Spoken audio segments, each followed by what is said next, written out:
Olá, Mediciners, bem-vindos de volta a mais um episódio do Médico de Quê? Eu sou Ana Gandolfi. Eu sou Raquel Teixeira. Esse é o Médico de Quê? O seu podcast de carreiras médicas. E outras cositas más.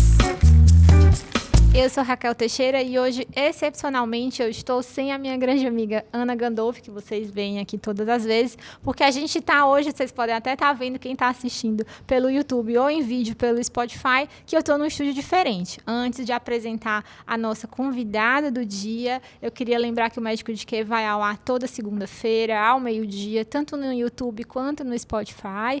Então, não se esqueçam de seguir a gente, se inscrever no canal e interagirem com a gente nas redes sociais. Recado dado, né? Queria trazer aqui à mesa a Suzane de Lavor. E a Suzane, ela é radioterapeuta e está aqui hoje para conversar com a gente sobre a especialidade de radioterapia. Bem-vinda, Suzane. Obrigada, Raquel. Obrigada pelo convite. A gente está super feliz, porque é uma especialidade. A gente traz aqui, todas as especialidades, já deve ter visto, já tem muitos aí, e a gente tem uma curiosidade grande da radioterapia, então, excepcionalmente, a gente está gravando hoje de Fortaleza, por isso que a Ana não pôde estar aqui com a gente, mas a gente não podia deixar de receber a Suzane. Suzane, conta pra gente aí o seu Wikipedia pessoal. Quem que é a Suzane? Meu nome é Suzane, né? Eu tenho 35 anos, sou médica radioterapeuta, formada... Formei na faculdade em 2017, né? Terminei a residência em 2022. Sou uma pessoa tranquila, né? Todo mundo fala, a senhora é muito tranquila, você é muito tranquila, Suzane. Em relação a hobby pessoal, você quer saber? Uhum. Acho que o meu hobby principal é conhecer novos lugares. Que legal. A gente gosta de viajar, eu sou casada recente, né? Casei, vai fazer 1 ano agora. E... a gente gosta muito de conhecer novos restaurantes, novos lugares. E acho que esse é o meu hobby principal mesmo. Fora da medicina, né? Que não conta como hobby. Fora da medicina. A gente quer saber o fora da medicina. Dentro da medicina a gente já sabe. E me conta um pouquinho como é que foi a tua trajetória, assim, na infância. Nasceu aqui em Fortaleza, sempre morou aqui. Sua família é daqui? Eu sou daqui. Minha mãe é do interior de Piauí, Picos. E meu pai é de Crateús, né? O interior aqui do Ceará. Mas eu nasci, sou totalmente daqui de Fortaleza. Nunca saí, nunca morei fora. Que legal. E como foi que você escolheu para fazer medicina, Suzane? Eu não sei explicar ao certo. Assim, eu acho que é porque minha mãe é assistente social. Ela sempre trabalhou a vida toda no César Caus, né? Que é um hospital aqui de referência. E aí eu sempre ia lá buscar ela, aí eu via aquele ambiente, achava assim, um ambiente muito legal. E eu acho que foi a partir daí que fui tendo curiosidade, né? Deixa eu contar para quem está ouvindo a gente, o Hospital César Caus, o Hospital Geral César Caus, aqui em Fortaleza. Nasceu, na verdade, como uma maternidade inicialmente, depois virou um hospital geral, e é um grande hospital escola do estado aqui.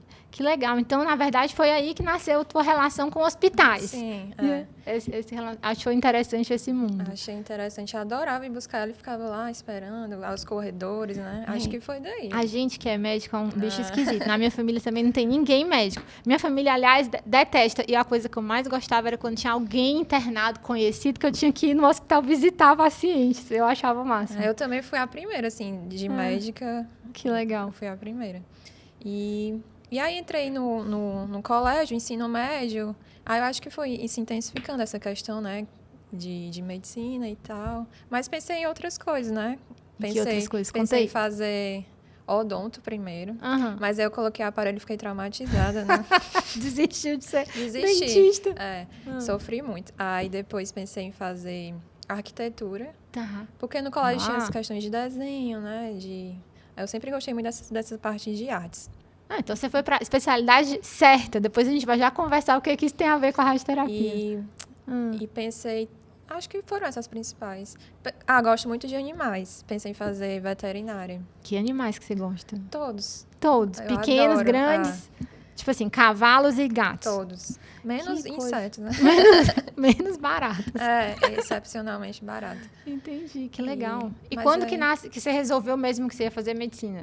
Que não é uma decisão trivial também, né? Foi quando eu estava indo para o ensino médio, né? Que aí decidi entrar na turma olímpica. E aí foquei, né? Então já ficou no ensino médio inteiro, já focado em fazer... Nossa, que legal.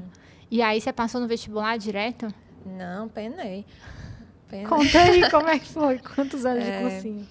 Acredito que 4 a 5 anos, Uhum. porque eu queria entrar no federal, né? Não queria pagar, né, para faculdade, caríssima. Investimento Na alto. época só tinha acabado de abrir na Unifor e tinha na Cristos, né, há pouco tempo. Uhum. E aí fiquei tentando a UFC, o S, cheguei a passar para a segunda fase, mas não deu certo. Aí já estava assim esgotada. Aí minha mãe, não, minha filha, você vai. E eu já tinha passado para Cristos e não tinha me matriculado. Tu tinha sido aprovada, não conseguiu se matricular, continuou fazendo cursinho no ano eu não seguinte. quis, na verdade, a gente foi lá, a Foi minha mãe, mesmo. eu assinei, aí eu cheguei em casa, não, mãe, não quero não, vamos tentar mais um ano. Oh, meu Deus. Porque eu queria, né? Claro. Federal E ou tua família estadual. que pagou? Teve financiamento? Não, foi... Inicialmente, Fez fiéis, né? era difícil conseguir fiéis lá, não sei como tá agora, né? Tá. Mas era super difícil conseguir. Aí a gente pagou os 3 primeiros semestres, e aí eu consegui fiéis, aí Ah, tu conseguiu fiéis depois. Aham. Ai, que bom. consegui 75%, não foi tudo, mas E aí ajudou saiu com essa bastante. dívida da faculdade, menina. Mas não é tanto, não. Não, sei, já deu pra pagar. Ai, que bom. Então, ótimo. Sim, E aí, tu formou em que ano? Eu formei em 2017. 2017. E quando tu se formou, tu já queria fazer prova de residência ou tu queria trabalhar antes? Eu queria fazer logo. É? Estudei, fiz aquele curso MED, né? Aham. Que é, se eu não me engano, 1 a 2 anos antes. Faz no internato, né? Aí Tá. eu fiz os 2. E aí, queria passar logo, não queria trabalhar, não. E aí, primeira vez, tentei para anestésio. Tá. E sempre tentei só aqui, em Fortaleza. Nunca viajei, né? Assim, em outros estados, outras cidades. E aí, não fui aprovada. Tá. E aí, fui repensar, né? E vi que não era realmente o que eu queria, né? E aí, fui pesquisando, queria algo de acesso direto. Tá. Até porque demorei a entrar na faculdade, já estava ficando velha, né? Não, mulher, tava ficando velha. Aí, queria logo algo de acesso direto, mas não tinha certeza. Eu fui pesquisar, sempre me identifiquei com oncologia, Tá.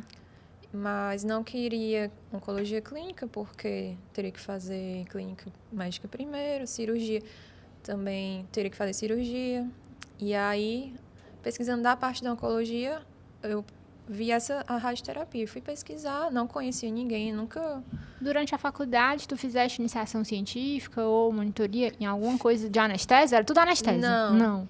Fazia o que ou dava para onco. fazer. E o Não, que não tu era fez? nada focado, assim. Não, mas isso, gente, isso é importante para quem tá ouvindo, Suzane, porque às vezes a pessoa pensa, nossa, eu tô no primeiro ano, já tenho que resolver o que eu quero e focar para quando eu fizer prova de residência. Acho que é importante experimentar. E assim, às vezes é o que aparece, não é o que a gente quer. E o que foi que tu fez, assim, de extracurricular durante a graduação? A gente já conversa da radioterapia, gente. Sei que vocês estão ansiosos para saber. Eu fiz monitoria de psiquiatria Tá. e chama chá, que era dermato e... Era mais focada em dermato. Então, eu fiz essas 2 monitorias. Fiz trabalho científico nos congressos que apareciam, que dava pra gente mandar trabalho, a gente mandava. Era picotado, assim. Eu não tinha um tema focado. Tá. O que queria era pontuar o currículo. E tu fez liga, fez projeto de extensão na época da graduação? Não, presta atenção, não. Na Cristo era bem restrito inicialmente. Não tinha essa questão de PET, né? Aham. Que tem na Unifor, que tem na UFC, na Cristo não tem. E aí foquei mais em trabalho científico, publicação, congressos e liga, Liga de que tu fez? psiquiatria também. Ah, foi da liga de psiquiatria e da monitoria. É, Né? Então, tu queria ter sido psiquiatra, depois anestésio. eu pensei também em Que legal. psiquiatria. E como foi que tu desistiu da psiquiatria? Conta aí.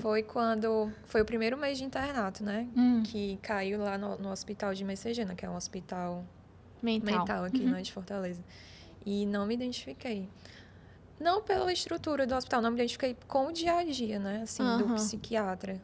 Acho que isso é uma coisa importante, né? Que a gente fala com alguma recorrência, que muitas vezes a gente se identifica com uma disciplina durante a graduação, porque as aulas são legais, eu tenho um professor que é uma pessoa muito empolgada, e aí depois quando a gente chega no internato, você mais ou menos, também assim, mais ou menos se depara com a realidade, porque ainda que a residência ainda é um foco, né, vamos dizer assim, uma realidade amplificada do dia a dia do especialista. Então, assim, nem a residência é uma coisa que brilha nos olhos, e realmente a gente precisa pensar. E o internato, acho que ajuda muito, né, a gente Ajuda. andar, assim, a abrir muita cabeça, porque acho que na graduação, os primeiros 4 anos, o primeiro ano tá todo mundo meio perdido ainda, tentando entender o que está acontecendo, o segundo ao quarto ano é tudo meio teórico, apesar de ter aula prática, simulação, mas é também muito abstrato, e acho que no internato, pelo menos a gente consegue cair um pouco mais, assim, na realidade do que está acontecendo. Aí na psiquiatria tu falou assim, isso aqui eu não vou querer. Não. Quando eu vi aquelas evoluções, aquelas anamneses, que tinha que saber do nascimento até... não. Interminável. É tipo a geriatria também. Também Eu tem que não- gostar não de dá fazer pra história. mim, não. É verdade. E os detalhes são importantes, né? Na São, história, na é. psiquiatria. E aí tu tava nessa história da oncologia, mas queria acesso direto. E onde foi que tu soube, mulher? Radioterapia. Tu passou no internato na radioterapia? Nunca. Eu tenho uma super Eu digo que eu caí de curiosidade. paraquedas mesmo, pesquisando na De internet. repente, radioterapia. Foi, eu tava olhando a lista das possíveis, né? Que era acesso direto, aí... Radioterapia, aí eu... E hoje em dia, você vê, quem está escutando a gente já tem o quê? Uma possibilidade de não fazer só no Google, de quais são na MB, quais são as especialidades de acesso direto, de saber um pouquinho. E aí, conta pra gente como que funciona. Eu sei que cada serviço tem uma peculiaridade, mas tu fizeste aqui em Fortaleza, conta um pouquinho do teu programa, de onde que você fez e a duração do programa, como é que se estrutura mais ou menos. Eu, como nunca quis sair de Fortaleza, escolhi fazer a residência aqui em Fortaleza, que foi no Instituto do Câncer do Ceará. Como eu já falei, o acesso é direto. E, na minha época, foram 3 anos de residência. Atualmente, são 4 anos. Eu fui a última turma, inclusive, a concluir com 3 anos. E só é no serviço do ICC, só é um paciente, só é um residente por ano. Tá. Então, às vezes fica meio solitário, né? Assim, É verdade. Você não roda com os R+, no mesmo serviço. Vocês rodam em serviço diferente. Assim, no momentos R1, diferentes. a gente só se encontrava mais, assim, à tarde, porque o R1 você fica mais nos ambulatórios, né? Nos outros serviços, ambulatório de mastologia, de oncologia clínica, radiologia.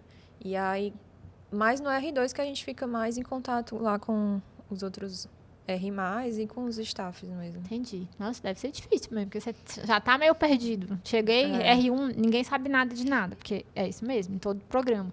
E você rodar só, né? E tinha plantão no R1? Não tem... Não tinha plantão. Olha aí, gente, a gente achou uma residência que não tem plantão no R1. Isso é inédito até agora. Que legal. Mas e aí vocês ficavam, então o serviço era mais ou menos estruturado em horário comercial? Sim, Como funcionava? estruturado em horário E aí comercial. vocês ficavam de manhã, então, que você falou, no ambulatório, vocês rodavam com as especialidades, enfim, da Todas. cancerologia todas, dentro do todas, hospital. E aí, à tarde, a gente ia para o setor da radioterapia. Entendi. E vocês já programavam radioterapia no Não, R1? Não. Não. A gente parte no R1 é mais questão de consulta, né? Consulta de primeira vez. Tá. E revisões de aparelho, que a gente chama, né? Que é quando o paciente já está tratando e a gente vê ali, acompanha o tratamento, né? Tá. E aí, na sua época eram 3 anos, aí no segundo e no terceiro ano vocês ficam só na radioterapia, Isso, não roda mais nas Não. especialidades. Entendi. E conta um pouquinho, para quem não conhece, que nem eu, assim, o que é que faz o radioterapeuta hoje, em 2024? Pronto. O radioterapeuta ele é responsável por tratar o paciente oncológico, né? Mas a radioterapia ela pode ser usada para doenças benignas, mas a nossa função maior é no tratamento do paciente oncológico com radiação ionizante. Tá. O que é essa radiação ionizante? A gente utiliza um aparelho que se chama acelerador linear. E ele acelera os elétrons e, por meio desse aceleramento dos elétrons, ele produz raio-x. E esses raios-x, eles agem ali no campo que a gente determina que seja o tratamento, né? Então, envolve muita tecnologia, envolve muito planejamento... E a gente acompanha de perto o paciente, né? Muitas pessoas perguntam, acham que a gente só passa ali o tratamento e pronto, que a gente não acompanha o paciente. Não, pelo contrário, a gente tem muito contato com o paciente. Então, quem gosta de contato com o paciente, a radioterapia é legal. E me fala uma coisa, e a radioterapia, pelo que mais ou menos eu sei, envolve uma equipe grande, na verdade, para execução. Conta pra gente quem que é essa equipe mínima, básica, no serviço de radioterapia. O radioterapeuta, que são os médicos, né? Os físicos médicos, que são... Quando eu entrei, eu pensava que físico médico era um médico, né? Mas não, são pessoas formadas em física que fazem a residência de física médica.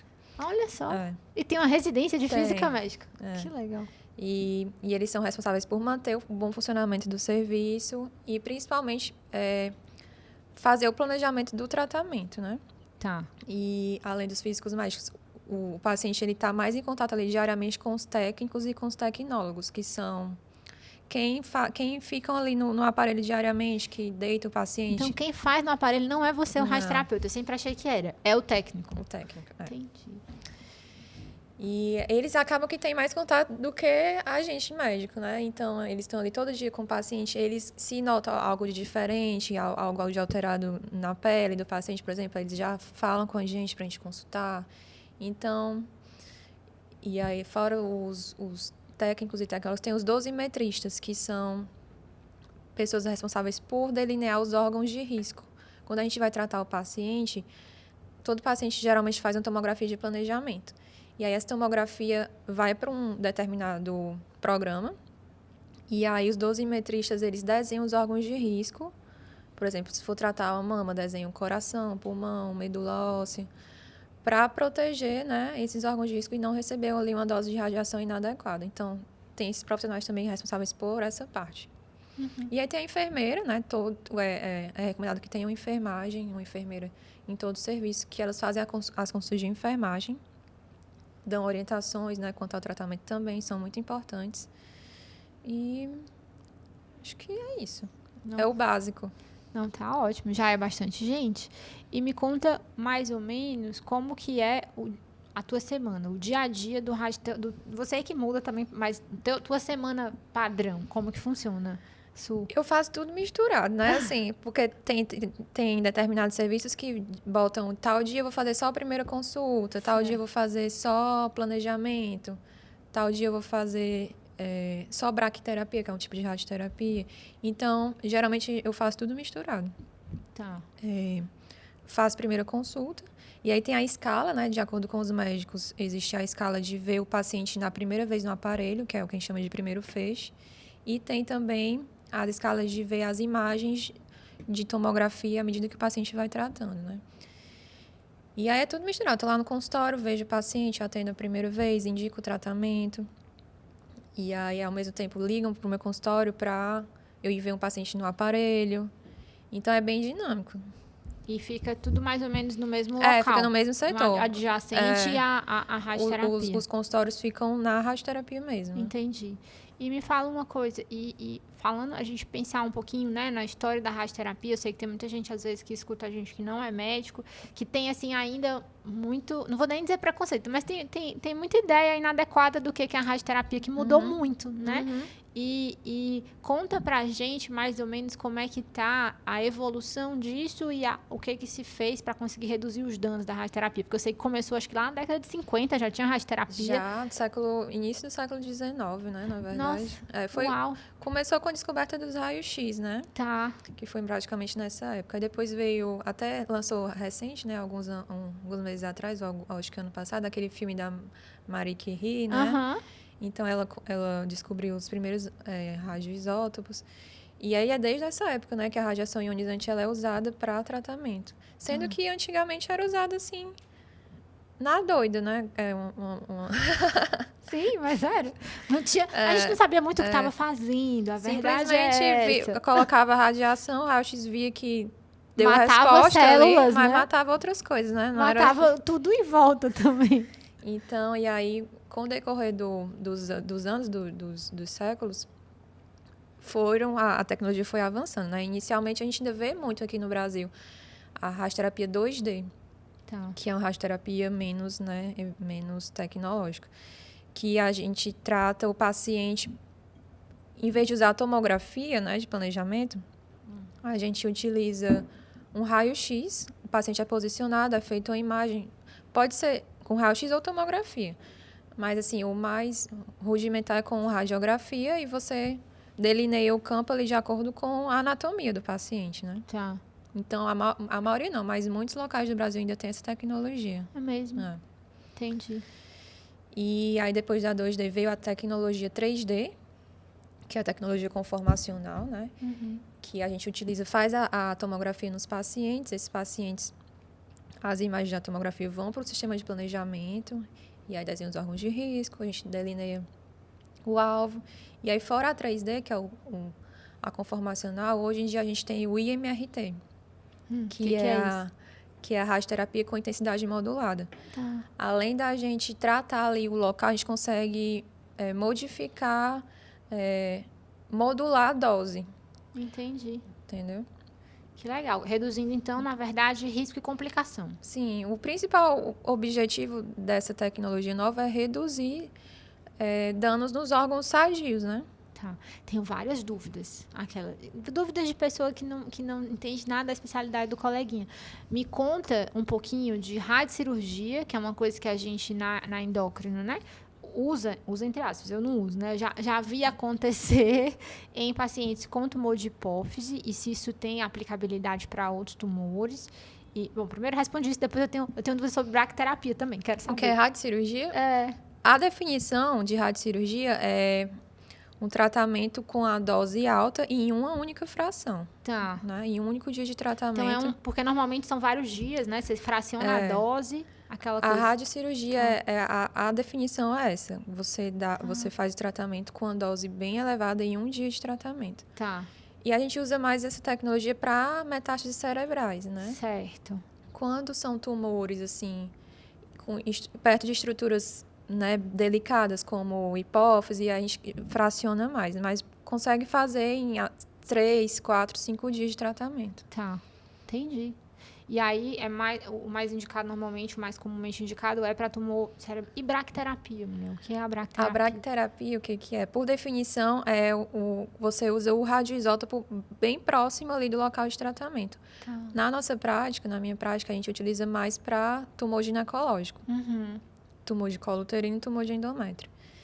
E tem uma sala só para bracterapia, né? A gente utiliza sementes de irídio.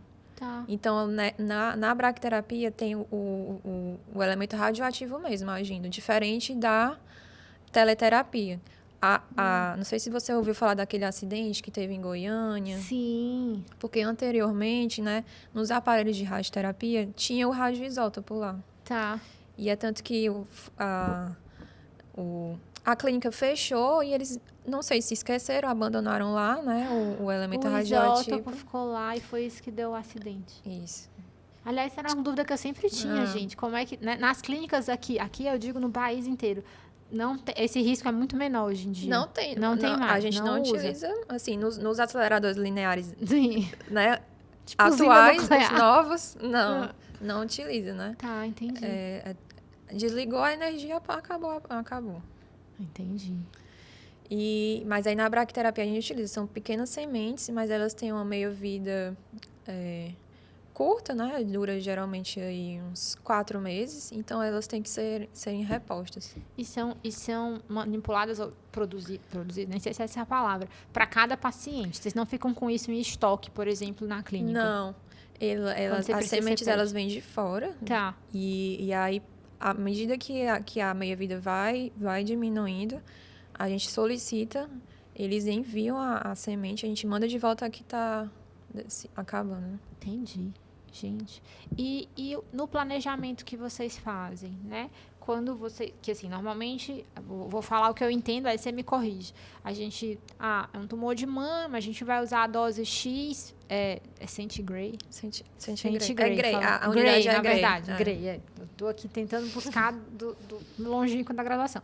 Tanto os Grays, é a dose final, você divide isso em sessões normalmente de segunda a sexta, que é o que se colocou como padrão, né? 5 sessões por semana, até a pessoa atingir a dose que na verdade é a dose acumulada, dose final, que conta, que é a dose final.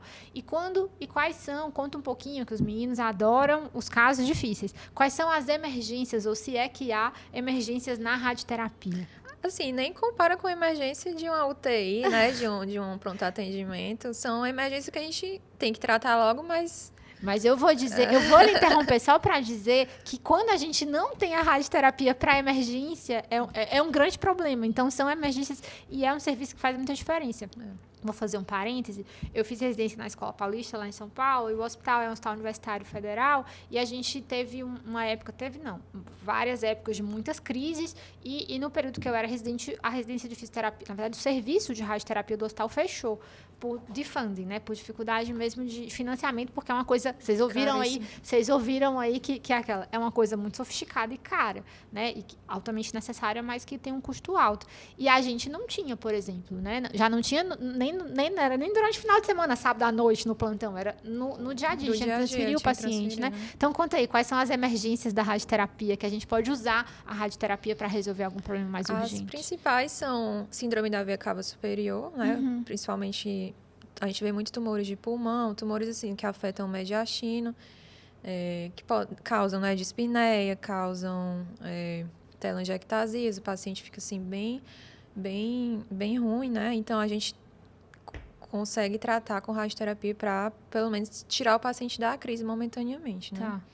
Outra emergência é a compressão medular, quando o tumor comprime diretamente ou não ali a raiz nervosa, né? Que pode causar perda motora, dor principalmente, né? Então, a gente consegue fazer a radioterapia ali localizada naquele canal medular, na vértebra, para tentar descomprimir ou pelo menos amenizar a dor, né? Tá. Mas a compressão medular, ela, se ela já está há muito tempo, né? Não. É por isso que o tempo é importante, né? É uma urgência mesmo, porque normalmente 48 horas depois você já tem perda nervosa, já tem sequela importante, né? E normalmente é um tumor que está crescendo rápido, esses tumores que fazem compressão medular ou um pancreático com síndrome da veia cava superior, né? São tumores de crescimento rápido. Outra urgência é sangramento, a gente vê muito que tumores avançados, infelizmente, né? Pacientes demoram a conseguir acesso ao Sistema Único de Saúde, então sangramento é muito comum, tumores cervicais, né?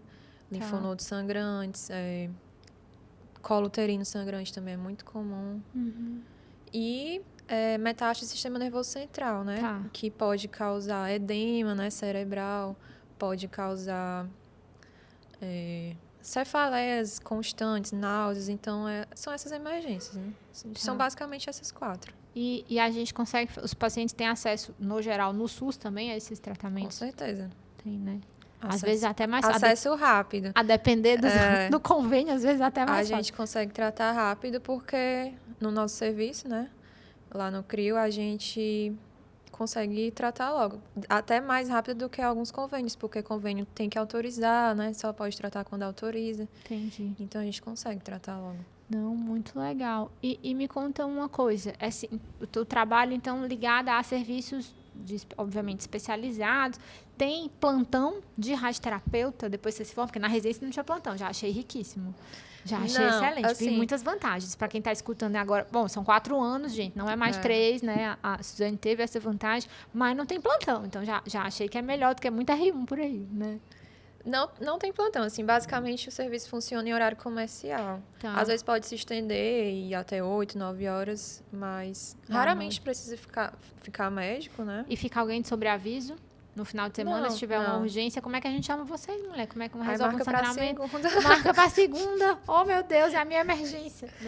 Mas aí a gente já fala comigo na sexta, já fica ciente pra na segunda, né? Já cedo, já mas resolver. Mas não, assim, nenhum serviço de radioterapia funciona no final de semana. É difícil, né? Essa é uma dificuldade. E não só aqui, na verdade, em vários lugares, né? Muito bem.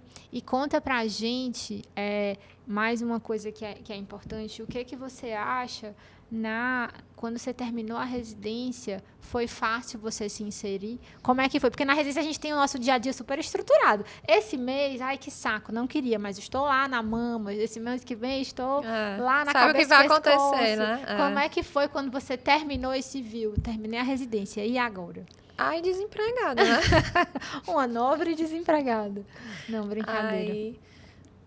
Assim, esse eu acho que é o principal fator, assim, que você tem que pensar se vai querer essa especialidade, porque é uma especialidade bem restrita, assim, o campo de trabalho é bem restrito e às vezes é complicado de você se inserir, né? Principalmente na sua cidade natal. Porque, gente, ninguém vai conseguir, diferentemente de, eu tenho um ultrassom, vou ter ultrassonografista, eu consigo abrir meu serviço, ninguém consegue abrir o seu serviço de radioterapia. Acho que já é mais Só difícil. se for milionário. Nem assim. Ou for herdeiro, né? Vai que, né? Mas, enfim. E aí, como foi que você consegue se inserir nos serviços? Como é que foi esse pós? Você ficou um pouco angustiada? Te deu angústia? Sim, eu fiquei angustiada. Assim, aqui em Fortaleza, realmente foi bem difícil conseguir. Mas tem oportunidades fora. Em outros, sempre teve oportunidade em outras cidades, no Nordeste, no Sudeste. Mas foi uma escolha minha. Eu queria ficar aqui, né? Porque sou daqui, fiz faculdade aqui, fiz residência aqui. Aí não bati o pé, não vou sair, não. Vou ficar aqui. Vou arrumar um lugar pra mim. Um dia aparece. E aí, tu ficou trabalhando de quê? Fiquei de clínica. De clínica, quando terminou. Uau. Isso aí, tem que saber o que quer. Isso é legal, é uma boa característica. E aí apareceu. E aí tinha essa questão de que abrir outro serviço, né? Tá. Tinha, assim, oportunidades que poderiam surgir, mas nada concreto. E aí decidi ficar por aqui mesmo. Fiquei praticamente um ano trabalhando como clínica e aí surgiu a oportunidade, né? Que legal. E agora tu já tá bem mais estabelecido. Já. Porque a gente fala assim, parece que a Suzane faz aquela... Conta para os meninos quando que você terminou a residência. Terminei em 2022, então, né? A gente tenta trazer, Suzane, aqui sempre gente que terminou há menos tempo do que eu, que já tô... Esse ano, já é há 15 anos de formada, porque os desafios são outros, né? É isso. Uma perspectiva de 10 anos atrás não é a mesma de agora, né? Então, e assim, acho que nas grandes capitais, pelo menos a gente pesquisando, né? Tem serviço de radioterapia, mesmo no interior, aqui no Ceará, aquela em off, ela já tinha me dito que tem também, acho que em Sobral e no Cariri, em Barbalha, né, no sul do estado. Então, a gente tem, e tem oportunidades de residências também nos outros estados do Nordeste e no Sudeste. Então, acho que também é um campo interessante, né? Porque é uma especialidade que a gente tem quase ou nenhum contato durante a graduação. Eu não tive, eu né? Também não. Eu tive com a radiologia, já é o mais perto de radioterapia que eu cheguei, né? Mas que é uma coisa fascinante, eu acho, assim. Quando eu entrei, me apaixonei. Assim. E tem que saber muito física, mulher. Me conta isso. Tem um físico médico, deve ter que saber física. A gente precisa estudar física para conseguir entender os planejamentos, né? Entendi. Mas, assim, não é aquela física do ensino médio, né? É uma física mais direcionada, né? Às radiações. E hoje em dia, muita coisa com o computador. Tem oportunidade de inteligência artificial na radioterapia já? Já chegou? Chegou a questão do delineamento, né? Hoje em dia, alguns tomógrafos, né? Eles já delineiam os órgãos de risco automaticamente. Faz a tomografia, aperta lá um botão e os órgãos já saem delineados. Entendi. Mas, assim, acredito que, por enquanto, não tem espaço, porque tem que ter o médico para delinear o local, o alvo, né? Sim. Não, e mesmo que tenha, na verdade, você vai reduzir o tempo Vai só reduzir o tempo. Reduzir o tempo, porque você tinha você, pelo que eu entendi, e uma pessoa que é esqueci o nome, mas que desenha também. Dosimetrista. O dosimetrista que também faz esse delineamento em conjunto com vocês. Então, eram 2 profissionais, eu imagino que uma coisa muito manual ainda. Por isso que eu falei que a arquitetura fazia sentido depois na tua escolha, né? Mesmo, porque você falou que gostava dessa história do desenho, dessa coisa mais manual, e o teu trabalho, hoje em dia, ele ainda envolve muito isso, ou pelo menos esse conhecimento, né? Essa visão espacial, por exemplo, eu não tenho, né? Então, já ia ficar difícil para mim. Tem que ter uma visão espacial importante. Tem que ter uma visão espacial importante. E aí, eu acho que a inteligência artificial, nem digo, mas a evolução tecnológica permite que você tenha um menor tempo nesse planejamento. Você vai focar mais em ver, talvez, mais doentes, ou ter uma maior número de pacientes, ter uma relação melhor com os pacientes do que ficar muito tempo no planejamento, né?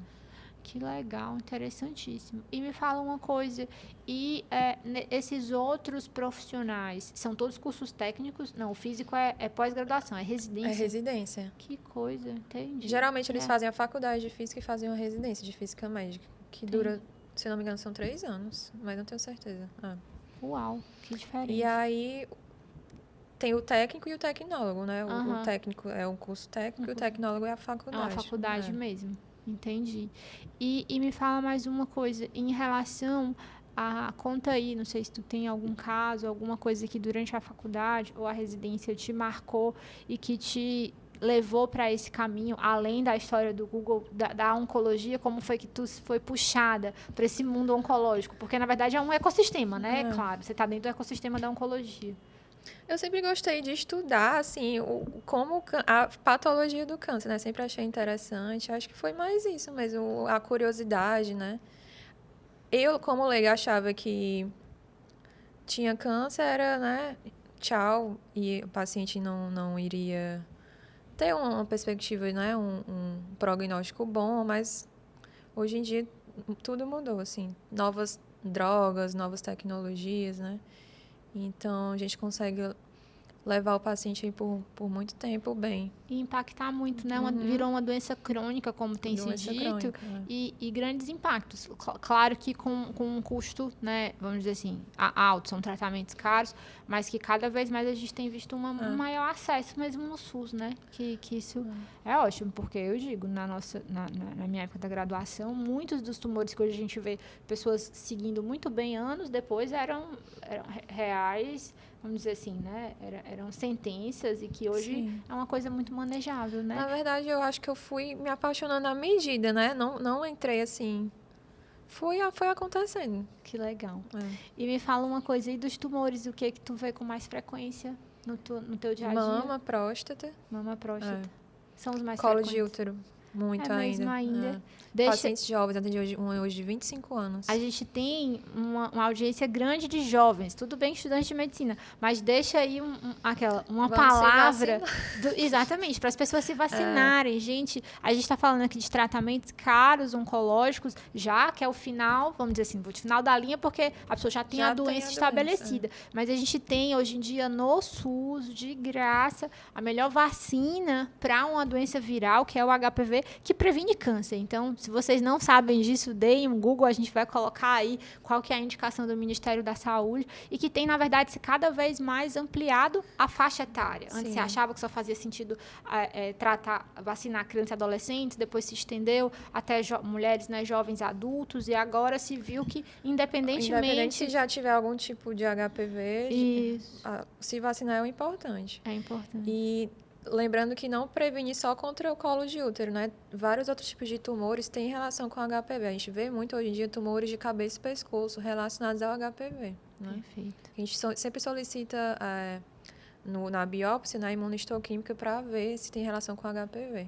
Perfeito. E as lesões de HPV, elas acontecem, são lesões de mucosas, então mucosas múltiplas, né? A gente pode ter mucosa vaginal, mucosa anal, a mucosa orofaringe e até região mais esôfago. Então, assim, eu acho que isso foi uma grande revolução, né? Eu digo que estou na idade mais avançada já, a gente não tinha essa vacinação quando era criança, nem quando era adolescente jovem, e hoje é ainda um problema no Brasil. A gente tem vacina nos postos de saúde e não consegue chegar, né? Então, as campanhas de vacinação nas escolas são super importantes, e a conscientização, porque muita gente acha que é uma bobagem, eu nunca tive, eu já tive, não vale a pena vacinar, né? Então, isso é legal também. E me conta uma coisa, das complicações que a gente falava antigamente da radioterapia, que muitas vezes eram as grandes queimaduras, que acho que as pessoas colocam no Google radioterapia e complicações, aparece só as piores coisas possíveis, então evitem de fazer isso, né? Mas o que a gente tem hoje de redução importante, especialmente com essas novas tecnologias, o que a gente praticamente não vê mais? Essas mutilações, eu imagino que não tenha mais, espero que, né? A gente, assim, anteriormente, acredito por conta da tecnologia, né? E como a gente não... Anteriormente, a gente tratava com aparelho de cobalto. E aí, a radioterapia, ela era no tempo, né? Coloca aí meia hora. Tipo assim, não tinha um controle. Era por tempo. Entendi. Então, aí nisso, vem as consequências, né? Os efeitos agudos, os efeitos colaterais. Hoje em dia, a gente raramente vê. Mas, assim, todo tratamento a gente orienta. Por exemplo, paciente que vai tratar a mama pode ter uma radiodermite, que é uma leve vermelhidão da pele, que a gente chama de radiodermite grau 1. Mas, assim, como antigamente, aquelas queimaduras, na verdade, não existe mais. Em relação à tecnologia, a gente consegue, por exemplo, paciente que vai tratar um tumor cerebral, né? A gente consegue proteger ali o hipocampo para evitar que a paciente tenha demência, né? Então, a tecnologia tem ajudado muito nessa questão da redução de efeitos colaterais, né? E o que você acha, Suzane, que a residência que você fez não te preparou para a vida depois, para a vida real? Na verdade, eu acho que a radioterapia eu saí ok, é mais a questão do... Eu não tive muito tato com o paciente paliativo, assim, porque a gente acaba que acompanha, né, o paciente. Eu não tive muito tato nessa questão do manejo de dor, assim, com medicações orais, né. Tá. A gente trata a radioterapia, assim, aprendeu tratando com radioterapia, né, o manejo da dor ali, mas, assim, às vezes resolve, às vezes não. Sim. E aí tive dificuldade nessa questão aí. Esse é um episódio que a gente ainda quer muito fazer, né? Todo mundo que trata doença crônica, quando a gente pensa de cuidados paliativos, a gente pensa muito na oncologia, mas hoje em dia qualquer paciente com insuficiência cardíaca grave, com pneumopatia grave ou qualquer doença degenerativa grave, ele tem indicação da gente conhecer. Então, a gente que é médico, independente de ser geriatra, neuro-oncologista, precisa conhecer um pouco de cuidados paliativos, e eu acho que é uma especialidade que vem crescendo muito aqui no Brasil, né? Teve recentemente um congresso brasileiro de medicina paliativa em Fortaleza, e acho que é isso. Acho que fica uma boa ideia para quem está nos ouvindo, e não só para quem faz radioterapia, mas para quem trabalha com doença crônica, de que esse contato dos cuidados paliativos é uma coisa que vai aparecer para a gente na vida real, né? Porque quando você está com o paciente, você precisa entregar esse cuidado, esse conforto, né? Esse conforto. E me fala uma coisa, e qual o que você acha que é... Eu sei que você tem um Instagram, a gente vai já pedir o seu @, mas o que você acha que as mídias sociais têm no papel nosso quanto profissional médico hoje em dia? São importantes, principalmente em relação ao paciente, a você falar a verdade, né? Porque o paciente ele joga ali no Google, acredita naquilo que vê. Existem profissionais que não falam muito a verdade, né? Enfim, eu acho que o papel do médico atual é mais orientação mesmo, aos pacientes principalmente, né? E tu acha que te ajuda? Foi uma coisa fácil? Foi difícil? Conta como é que é essa experiência. Não, eu sou assim, né? Nem posto muito, não. Eu sou mais tímida, mas eu acredito que deveria focar mais. E o pessoal já te encontra na rede social, Suzane? Já chegou Não, paciente dizendo... Não. Esse é outro problema da radioterapia. É assim, a maioria dos pacientes chegam por encaminhamento de outros médicos. Tá. Assim, nunca aconteceu de um paciente ir na minha rede social e, eu gostei dela, vou marcar consulta com ela. Até porque, né, é como a Ana, se estivesse aqui, ia dizer, ninguém acorda e diz assim, vou passar no neurocirurgião. Ninguém acorda e diz assim, eu preciso de um radioterapeuta. Né? Justamente. Então, o que acontece? Os pacientes confiam no médico que encaminhou. Então, eles vão direcionados, né? Então, você tem que ter um network, tem que conhecer... A radioterapia é muito... A oncologia, no geral, né? É muito multidisciplinar. Então, você sempre está em contato com oncologistas, com cirurgiões, com patologistas. Então, você tem que fazer aí um network, enfim. Essa questão da comunicação e da relação interpessoal, ela é muito importante. É claro que não é... É que aí, assim, o problema da rede social é que tudo se amplifica e aí vira como se isso fosse a única coisa importante, né? É claro que um network e boa comunicação, sem uma boa base, como a gente vê que você tem, que você fala com muita propriedade do que você está fazendo, não é o suficiente. Não. Mas a comunicação, especialmente isso dentro do hospital, para quem está começando agora, é um recado importante, porque muitas vezes quando a gente está... muitas vezes em burnout no internato ou na residência, que as pessoas batem muito de frente com os colegas de especialidade e, na verdade, você está construindo as relações que você vai levar para a sua vida profissional depois, né? Então, conhecer... E, assim, quando a gente que é médico... Dá o nome, eu tenho muito isso no consultório. Se eu dou o nome de um especialista, outro qualquer, que não seja eu, né? Para um paciente meu, eu tenho que mandar para alguém que eu iria, ou que eu mandaria a minha família, né? Porque você está chancelando aquele nome em alguma medida, né? E essa relação, ela é super importante. Você que trabalha diretamente como oncologista, clínico ou cirúrgico, ou os dois, na verdade, e a relação com o próprio patologista, como você falou, né? Você precisa fazer, às vezes, uma investigação adicional, se você faz o tratamento de uma lesão secundária de HPV, a gente precisa da patologia junto. Então, assim, eu acho que esse é um recado super importante, um ponto que você tocou. E a rede social como esse lugar de educação, né? Acho que na radioterapia, eu acredito que seja mais nessa questão de educar. O paciente muitas vezes procura, né, no Instagram, o que é a radioterapia. Tem lá um post explicando, mas assim, ele não procura para marcar a consulta com você. Claro. raramente. E acho que ajuda, né? Porque é tanta informação hoje em dia que se você tem informação por um profissional sério que consegue fazer essa conversa de uma forma mais simples, facilita bastante, né? Aí eu tento, assim, quando dá, né, fazer uns posts mais explicativos, mas na linguagem do paciente. Né? Ah, não. E você falou que você gosta de viajar e conhecer lugares. Não, você vai ter que dar dica, então. Qual foi a última viagem ou a melhor viagem que você já fez? Conta pra gente. Por enquanto, eu tô aqui pelo Brasil mesmo. Estou focando mais, porque eu casei, vai fazer 1 ano. A gente não teve nem lua de mel, mas a gente vai marcar. Ô, mulher, por quê? Tava trabalhando só. Tava trabalhando. 1000 horas na sua radioterapia. Agora que você conseguiu seus grandes empregos de radioterapeuta, você não podia nem tirar férias. E aí, a gente tem focado mais em restaurante aqui em Fortaleza. Eu tenho um Instagram de dicas de Você tem um Instagram de... Não, eu era para ter sabido isso no começo da entrevista. Não acredito. Então, já deixa o arroba... Antes de deixar o da radioterapia, já deixa aí o seu arroba de dicas. A gente só pensa em comer o nome. Adorei. E aí, vocês vão o quê? Visitam restaurantes a gente e vai porque... dão dicas. Eu tenho que seguir esse eu não sabia. Olha só, que legal. E aí... a gente tá engordando, né? Mas é legal. A gente tá engordando por uma boa causa. Eu tô investindo na minha vida de blogueira gastronômica. Eu adoro. Assim, abre um restaurante novo, a gente já vai. Já vai. Então, conta qual foi o último que abriu que você gostou, que você indicaria para alguém que vem de férias para Fortaleza de repente. Fortaleza abriu agora, ali perto do Cocó, o Verde Mall, que são 3 restaurantes. Tem o Treve, que é de massas, o Bolf, que é de carnes, e o Garden, que é como se fosse um happy hour. Muito bom, comida italiana. Legal, esse eu não conhecia. Muito bom. Aí um que, assim, para turista, né, que gosta, assim, tem o Vista, não sei se você já foi. Vista. Não fui, sei qual é. E tem o... Que é um rooftop. Aí tem outro rooftop muito bom, que é o do Gran Marquise.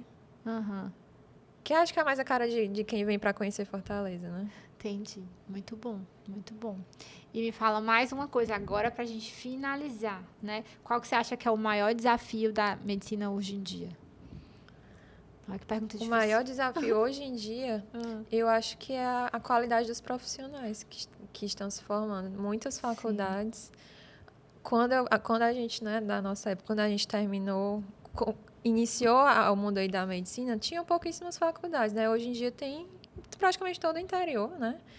E eu tenho medo da qualidade desses profissionais e tenho mais medo pelos pacientes, né? Sim. Assim, em relação à qualidade, se vão ser bem assistidos. Sim. Não penso nem em questão de redução salarial, né? Que muitas pessoas falam que quanto maior a oferta, maior menor a demanda. Quanto maior a oferta, maior a demanda. Não, né? A demanda, sem uma oferta demais reduz o custo, pronto. Né? Você ficaria mais barato profissional, em tese. Justamente. Né? Então, não me preocupo com a questão salarial, porque provavelmente vai reduzir. Me preocupo com a qualidade desses profissionais. Eu acho que seria quase leviano a gente dizer que médico não ganha bem, né? Assim, trabalha muito, gente. Se você acha que você vai ficar rico, você não vai, mas você vai trabalhar muito, vai conseguir ter um bom salário. Mas é isso, como você falou, não tem lugar para residência para todo mundo, né? Muita gente. Quando eu formei, por exemplo, no Ceará, a gente tinha 3 universidades federais, a estadual e uma faculdade particular. Né? Esse cenário já mudou completamente. Muito. Acho que a gente tem mais de 10 faculdades particulares, né? Então, assim, realmente é uma preocupação, né? O corpo docente das novas universidades. Então, essa é uma discussão que está muito em voga, muito mais recentemente, né? Então, o que eu gosto de falar, quando me perguntam sobre isso, eu não acho que não tem campo, eu acho que tem campo para muita gente. Agora, e para quem é especialista já, como você, né, de uma especialidade que é ainda muito carente, apesar de fechado, são campos difíceis, né? Mas é uma coisa que está em expansão, porque assim, as pessoas estão vivendo mais, estão tendo mais câncer, então a gente vai precisar de acesso. E como o sistema de saúde público ainda está quase que em construção, né? Esse acesso está chegando ainda a muita gente. Você mesmo falou que as pessoas chegam cada vez mais, às vezes assim, já em estágios muito avançados, né? Mas eu acho que ali na frente o desafio de quem está começando a vida ainda, que talvez esteja nos escutando, é ter tranquilidade para ter resiliência, porque precisa estudar, né? Não existe você ser médico sem gostar de estudar. Com a barriga, não né? Não é trivial, a faculdade são 6 anos, depois não é suficiente suficiente. Eu não sei se você sentiu isso quando você se formou, Sim. mas 6 anos não são suficientes pra gente sair médico, né? Dizer assim, eu tô tranquilo, posso Sei abrir um fazer consultório. tudo aqui, Sei fazer, não sei fazer. Eu, pelo menos, não sabia fazer Não, nada, nem eu. né? Então, assim, eu acho que o desafio é esse mesmo, é como que a gente vai lidar com a educação médica daqui para frente, né? E a qualidade. E, de alguma maneira, por mais que a gente tenha quaisquer críticas a essas faculdades, como que a gente vai proporcionar algum grau de, nem que seja supervisão para essas pessoas, porque não dá para esse pessoal trabalhar em qualquer lugar, a qualquer hora, né? É uma grande preocupação nossa mesmo, né? É o que eu mais acho que me preocupa, pelos pacientes em si, né? Sim, sim. E o serviço, né? E as pessoas precisam entender, que eu acho que é uma coisa importante também, que é uma reforma que a gente precisa levantar, porque os programas de residência são restritos e acho que precisam ter, porque precisam ter uma qualidade mínima, mas que a residência ainda é a melhor forma de formar, não tem diferença. Existe especialização de radioterapia? Não, né? Não. Nem tem. Assim, uma opção é você, eu não lembro ao certo, mas você tem, por exemplo, anos de experiência, você pode fazer a prova de título. Mas ninguém faz isso. Não, tem que fazer. Porque é uma coisa muito específica. Ninguém consegue. Eu vou ali fazer uma radioterapia, eu vou trabalhar 5 anos. Porque eu já sou de uma especialidade, né, minha amiga? Que, assim, tem muito mais especialização ou pseudo-especialização. Que ainda que fosse uma especialização, lato sensu, de uma universidade ou de um hospital de referência, como a gente tem alguns em São Paulo, como a gente tem aqui em Fortaleza, acho até que faria sentido, mas no geral não é isso, né? O pessoal faz um curso de alguém, entre aspas, expert, uma mentoria de não sei o quê, e sai atuando. E é igualmente preocupante, porque a gente fica pegando depois só as consequências de tudo isso, né? Os cânceres especialmente depois, né? Então, eu acho que foi ótimo. Eu acho que, assim, eu adorei, achei excelente Então, radioterapia, gente, o recado final é que são 4 anos agora. Então, são 4 anos. Tenham paciência, né? A medicina é um caminho longo. Se você não tem paciência para caminhos longos, procure outra coisa, porque talvez não seja esse seu caminho. Então, deixa um recado final para os nossos assistentes, ouvintes, na verdade, né? E aí, para a gente finalizar. Eu estou à disposição para quem quiser tirar dúvidas. Meu Instagram é só mandar um inbox, né, sobre a especialidade. Qual que é o seu Instagram, Suzane? É doutora.suzane. E se você quiser fazer radioterapia, seja muito bem-vindo. É uma especialidade, assim, apaixonante. Eu adoro. E se quiser fazer, assim, tenha uma consciência de que você vai ter muito contato com o paciente. E são pacientes graves, pacientes que necessitam de uma atenção maior. Então, você tem que ter empatia, tem que ter paciência, tem que saber conversar. E é isso. Tem que gostar da pessoa, né? Tem que gostar do ser humano. Perfeito. Excelente. Então, é isso. Bom, meu @ vocês já sabem, @endocrinofeelings no Instagram. O Médico de Quê também está nas redes sociais. A gente está no @médico de Quê no Instagram, Médico de Quê no YouTube e no Spotify. Esse episódio vai ao ar, aliás, os episódios vão ao ar sempre às segundas-feiras, como eu já falei. Não se esqueçam de inscrever. Se vocês gostaram, mande para os amigos. Se não gostaram, mande para os inimigos. A gente também agradece. E comentem, a gente vai, quando esse episódio estiver no ar, deixar aí uma caixinha de perguntas para vocês encherem a Suzane de perguntas e dúvidas. Muito obrigada de novo. Foi um prazer receber você aqui, né, em Fortaleza, nessa edição super especial do Médico de Quê. Eu que agradeço. Valeu.